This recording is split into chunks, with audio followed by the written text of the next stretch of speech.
right. So, firstly, just a moment to introduce ourselves a little further. Who is SCKEDD? SCKEDD is the South Central Kansas Economic Development District. So we are a nonprofit organization serving the South Central region of Kansas. We're comprised of membership counties that we work with. So we work with counties and cities to help them get grants and funding for different projects that they'd like to see come to fruition in their cities. So we have four major areas in which we work in our communities. We have our weatherization program, which serves about the south half of the state of Kansas. We have a fairly large territory in that program. And that program works with low-income residents for weatherization services like HVAC, insulation, weather stripping, some different ductwork items, but things that are going to reduce your overall energy bills on a monthly basis. That program is open in your county currently on our website. You can view those guidelines there, and it is reserved typically for low-income residents. We also have our business loan branch of our organization that works with businesses and lending products, our grants department, which is where I'm from, working with cities and helping with grant writing and services there. And then we also have our housing inspection team. And they do health and safety inspections, lead-based paint inspections, radon gas inspections for these types of projects. And so our role in this whole process is we are helping cities, of course, get grant applications. We're helping with grant oversight, project development, and ensuring that the city has all the resources that they need to follow the rules in these programs. We do this kind of day in and day out, and we're here to kind of be the guide for the city to make sure that we're hitting all the criteria in these projects and these grants, and that your city can continue to apply for more and more and more funding and get more things done in your community. We're that helping hand of a partner to get through these projects. So we have been working with Leah and Austin on the previous housing grant and some other projects. And I want to say you guys are really lucky to have such amazing helpers who care so much in your city. So I'm happy to partner with them on this. This is a map of our service territory, just so you can get a kind of idea of, where we're working and what we're doing. We have our weatherization service counties kind of in that south half of the region of the state, as well as our grant membership counties, and then some crossover in between those. We have quite a bit of experience in these type of housing programs with decades of work across Kansas, as you'll see here. And then what we're doing today, why we're here with you today, is we're, of course, helping the city right now in the grant writing phase of this process. So that includes a lot of narratives about your city and your town and what your city administration staff has been doing on previous projects and previous grants, what they have planned for the future of your city. But the biggest thing that we're trying to get done today is get pre-applications for this program. So one of the major things that bases this whole grant application on is interest from the public, which is such an important part of this process. So who is interested? What types of properties are those? Are those demolition properties? Are those owner-occupied properties? Are those rental properties? What are we looking at? Who's interested? Is there enough interest, to make this be a successful project in the communities? And that's what we have to prove for this grant application. So pre-applications is how they gather that information for the grant application process. So that is what we're trying to get done today, is to let you know about the program, see who has questions, give you a really good, frank idea up front of what this program is like, who this helps, what this covers, so that you can fill out a pre-application with confidence that it's something that you'd be interested in helping the city apply for. A pre-application does not commit you to the program. It doesn't mean you have to be a part of the program, but we do like folks to fill out pre-applications who we know are income qualified for the program and are interested in moving forward in it. So what is a community development block grant? That is the grant we are trying to apply for with the city today. Community development block grant for housing specifically is a housing grant for rehabilitation. So rehabilitation of the structure and many different, things fall into that category, which we'll go over. But it can be for owner-occupied houses, which means you hold the deed to the property, you live in the property. It could be for rental properties, which we'll go over as well. And it can also be for demolition on a case-by-case scenario if the city chooses to move in that direction and there's need for that. So these funds are awarded to units of government, in this case, the city. So the city applies for the funds, and then the city works with the community and with our organization, in this case, to execute the grant after it's awarded. So a housing study is required to apply for these grants. And I'm sure, as you know, the city has gone through several different rounds of housing needs analysis to see what the community needs and where they can be most helpful in assisting the community with those needs. The maximum amount at this time that we can apply for this grant is $300,000. And up to $25,000 per residence, as Austin stated earlier. Excuse me. So what costs are allowable? So we're going to just dive into those kind of broad ideas a little bit more on this page. So there's owner-occupied housing rehab. Like we said, you hold the deed, you live in the structure, right? That is an allowable rehab cost with a goal of having no funds contributed from the homeowner. There's also rental rehab. These program guidelines are kind of fluctuating a little bit right now. So it's either 15 or 20% or 25%, excuse me, that the landlord has to contribute to the project in these cases. And the approval for those properties is based on the resident's income.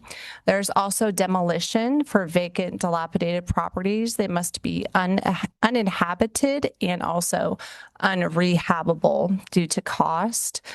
There's also relocation. In some cases, if there's children in the home that are under the age of 6, if there are lead-based paint hazards in that structure that make it unsafe for a child to be in that home while the work's being done, if needed, the grant can pay for relocation costs there in the case that there's children 6 years or under.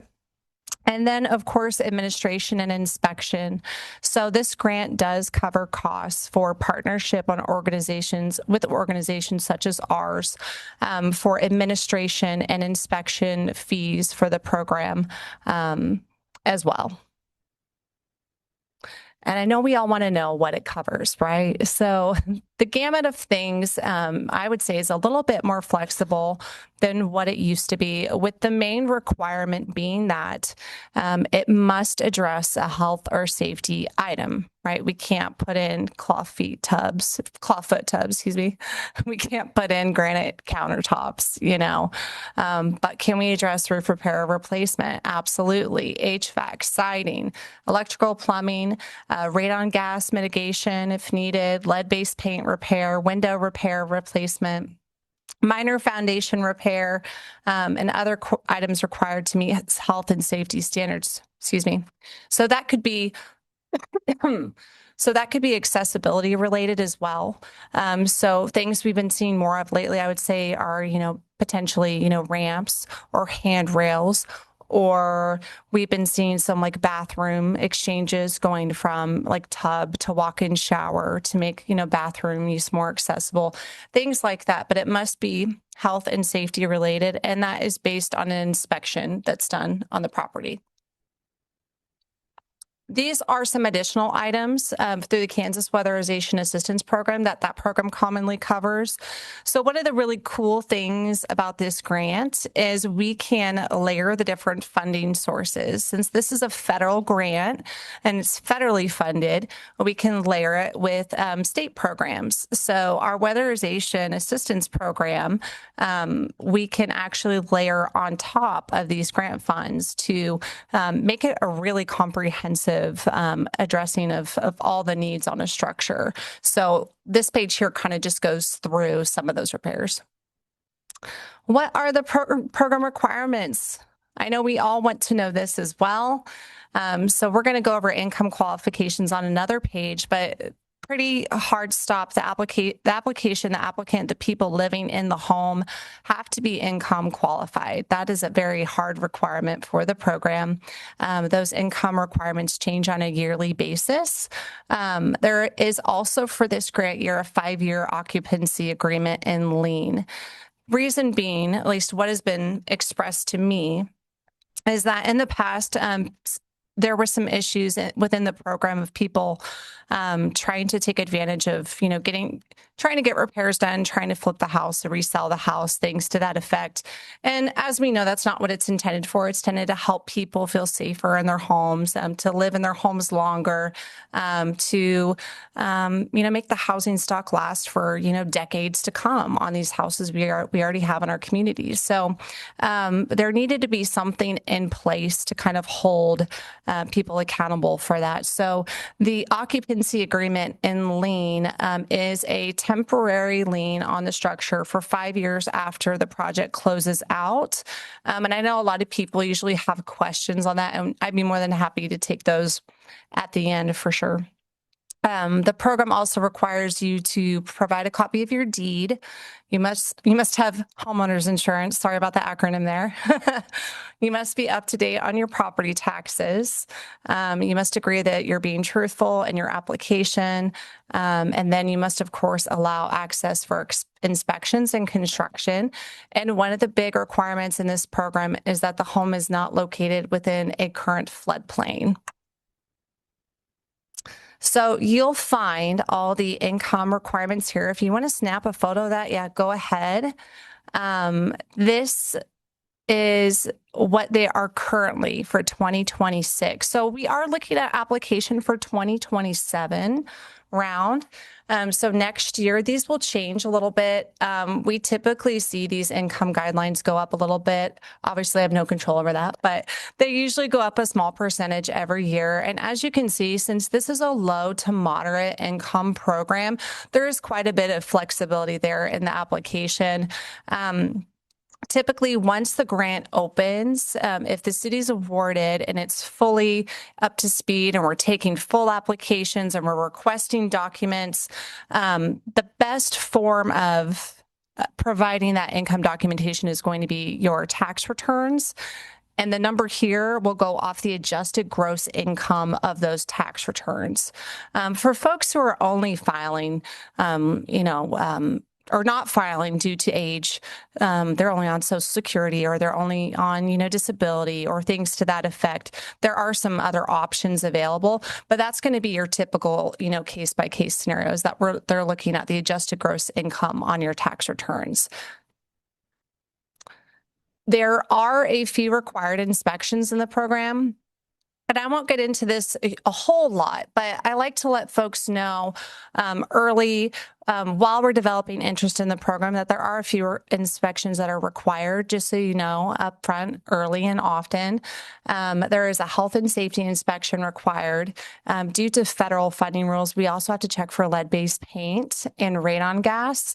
Weatherization is up to you. You don't have to do the weatherization part or the weatherization inspection, but I always encourage folks to do that because it's only going to help you and add more funding, that we can utilize on your project.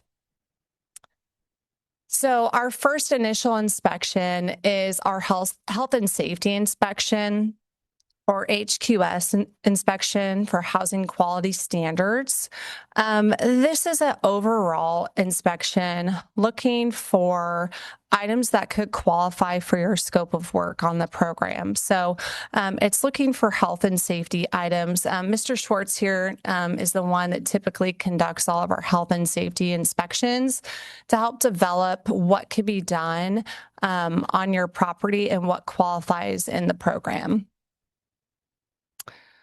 Following that inspection, we are required to do a lead risk assessment. And sometimes people worry about the lead risk assessment. They're like, oh no, I have an older home.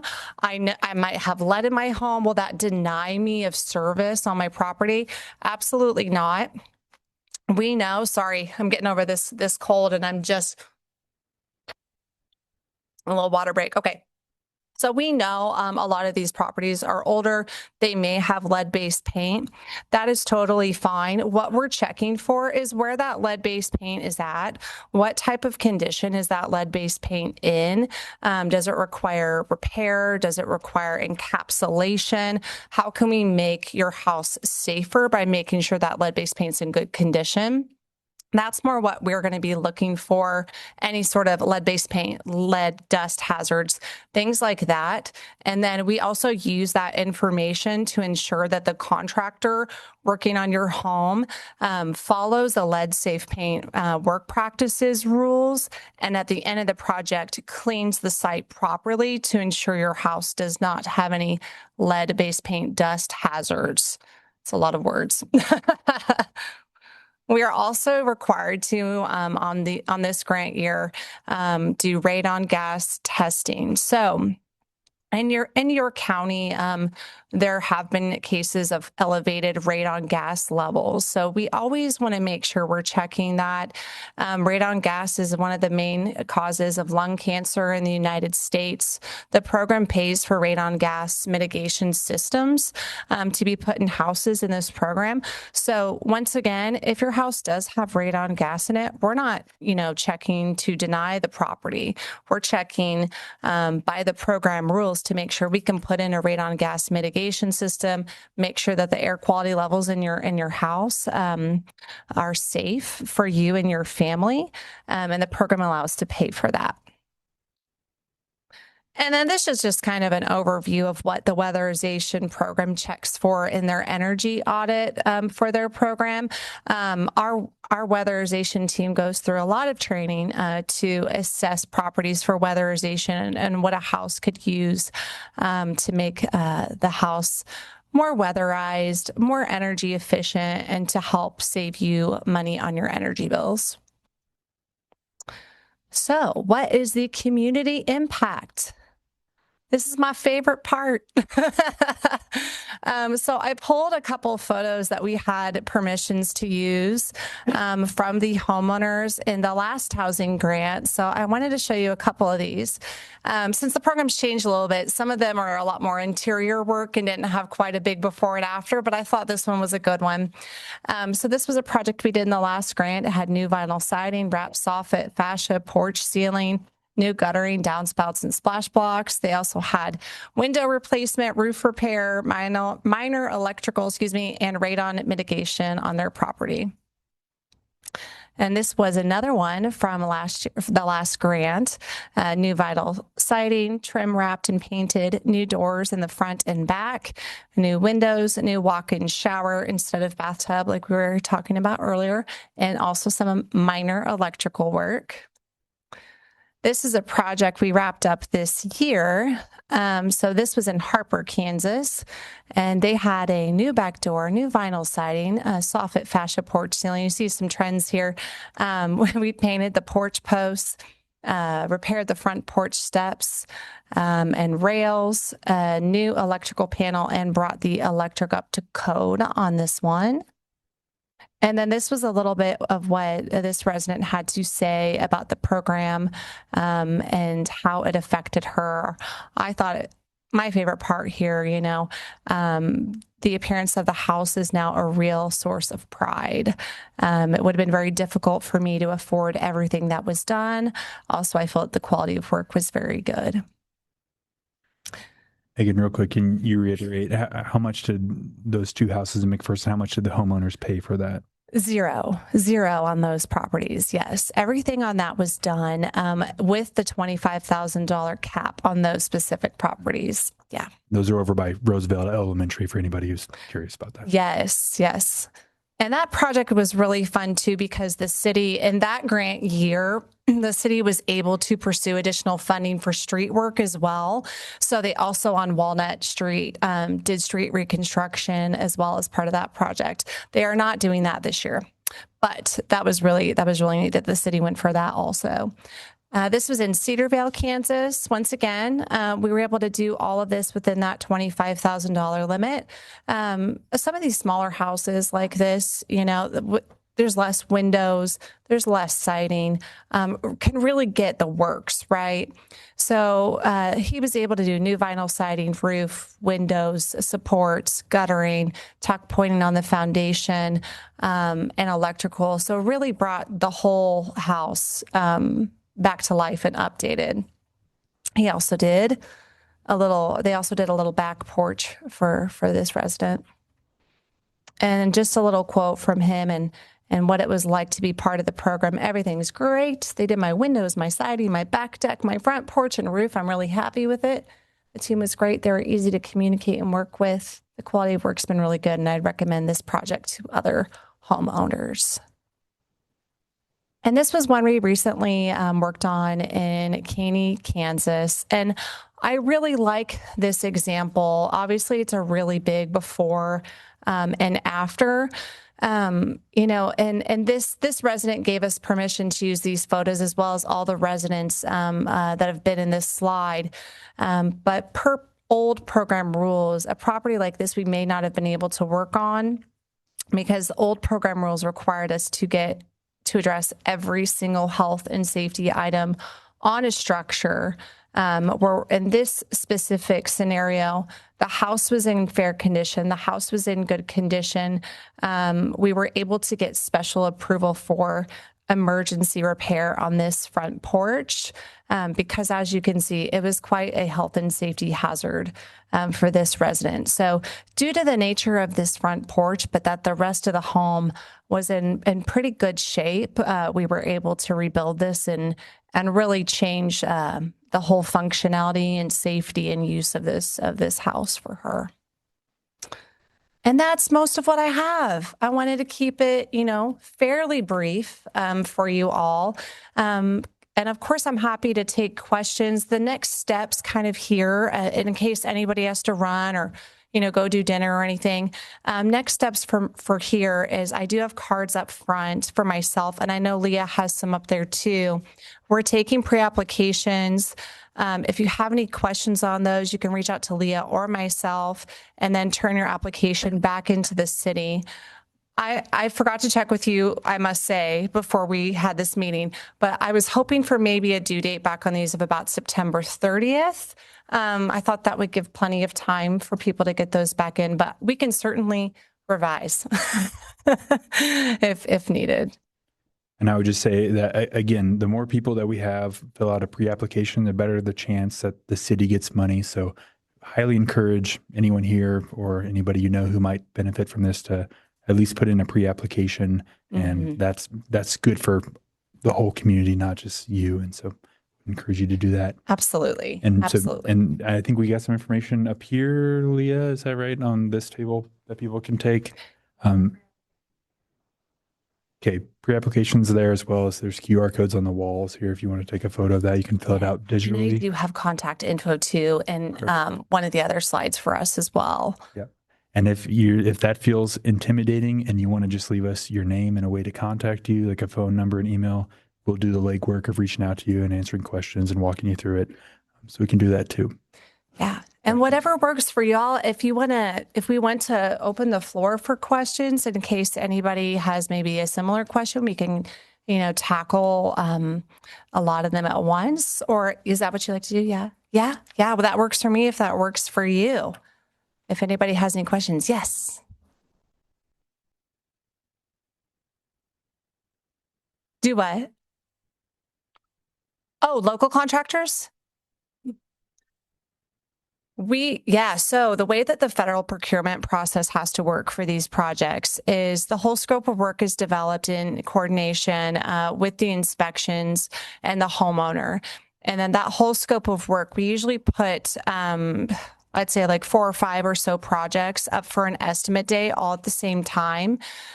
Because it is a federal project, we do have to have an open and fair bidding process on these projects to allow equal opportunity for folks to bid on them. There are quite a few qualifications there that have to be hit for contractors to participate in the program.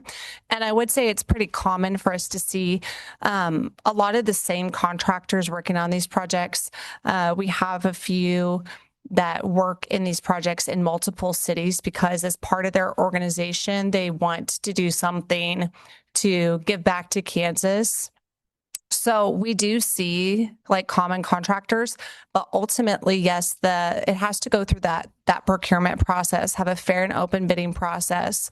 The contractors turn the bids into the city, and then the city chooses the lowest, most responsible bidder to be awarded the project.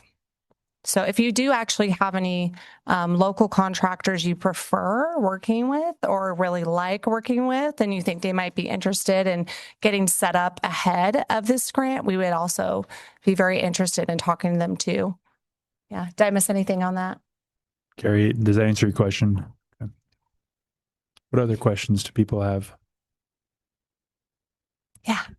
5-year, 8-year, you have to live there.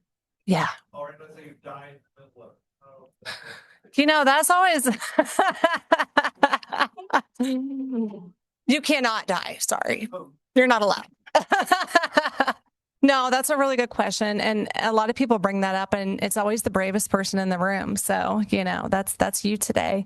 It depends on how that deed is handled after the passing. If the beneficiary of the deed chooses to sell the structure during that time, then those rules would apply. Typically, from what I've seen, and I am not a legal professional in that matter, but typically from what I've seen, if it's a transfer upon death, deed or something to that effect, where it's just transferred to another party, there's typically no issue with that. But if it were to be sold by that party, if they decided, I now have this house, but I can't, take care of the structure, I want to sell it. If it is during that time frame, it would trigger that repayment agreement at the Register of Deeds, to the best of my knowledge, if that helps. Is that a prorated amount? It is a prorated amount, and I don't think I said that. Thank you. Yes. Anybody? Question over here? Okay. Oh, yes.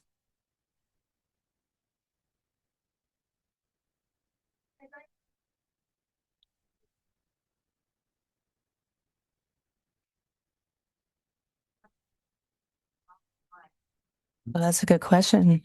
That's a good question. I don't know if I can answer that specifically at this point. I don't think it's a bad idea.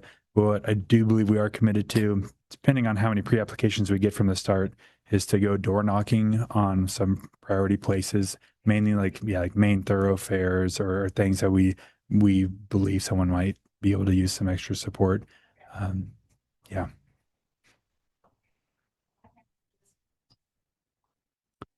Yeah. Yeah.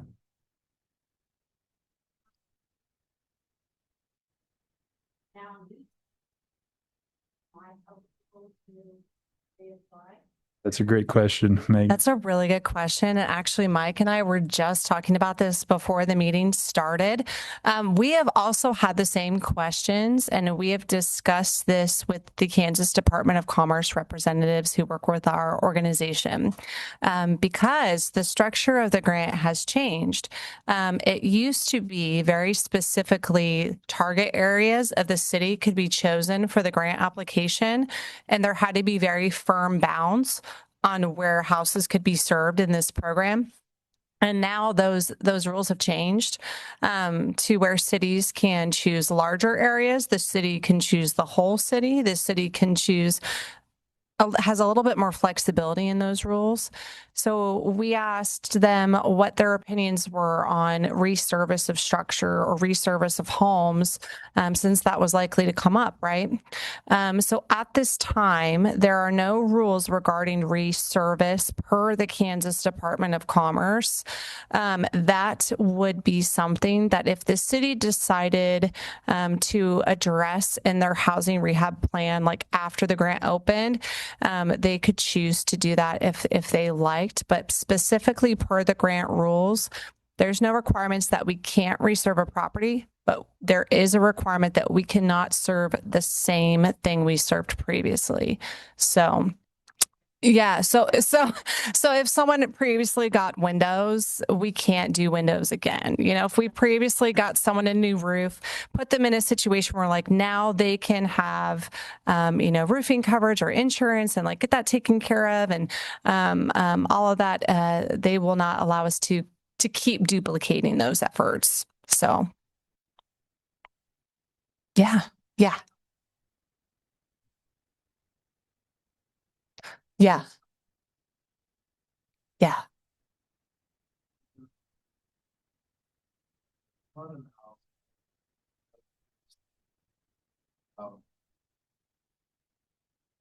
Hmm.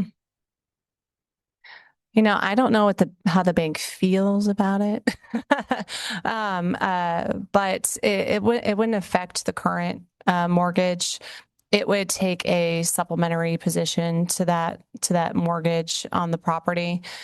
So it would just get filed directly with the Register of Deeds as a temporary repayment agreement on the property. But it would be supplementary to that mortgage remaining in first position on the home. So it wouldn't affect like their interest in the property at all, or their financial interest or their position. So we don't typically see that affect the mortgage at all on this project. And Nick, if your bank has problems, you can come talk to me or Leah, and we can help you from the city's end too. Yeah, they'll be fine. But yeah. Yes, sir.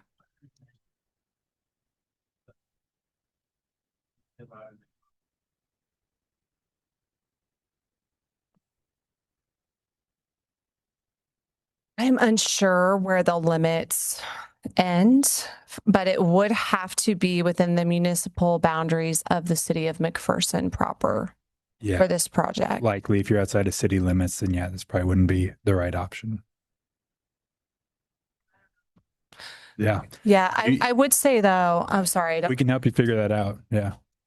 And I would say even if this program, you didn't qualify for the grant program specifically, if you feel like you may qualify for the weatherization assistance program, that serves the whole county.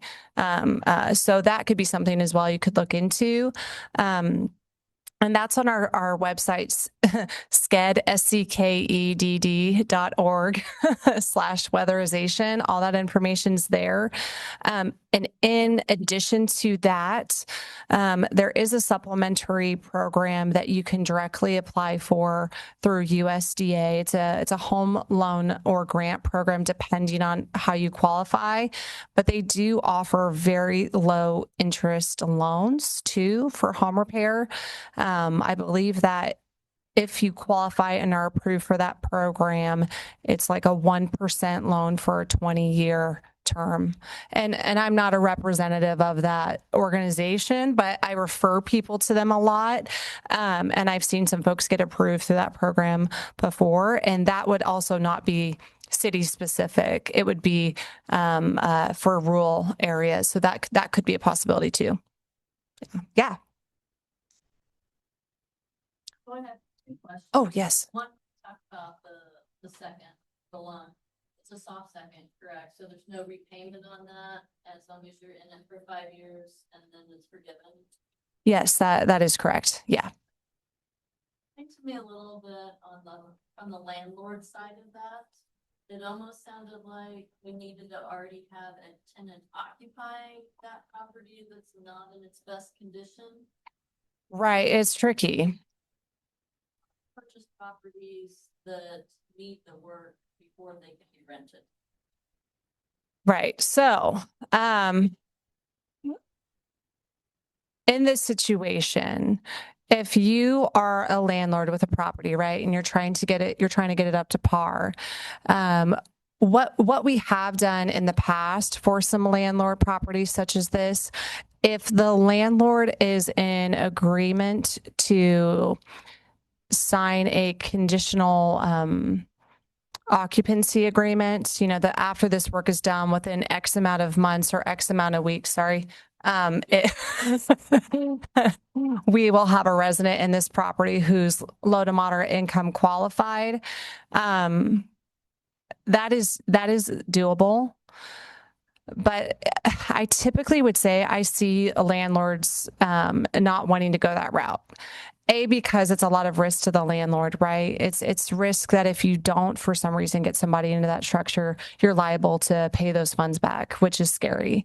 And then B, the weatherization assistance program that we layer on top of this grant program, that program has to have somebody in the property at the time those funds are allocated and used, so you don't get that supplementary funding benefit. So we have had that happen, and then they've gone back and done like the weatherization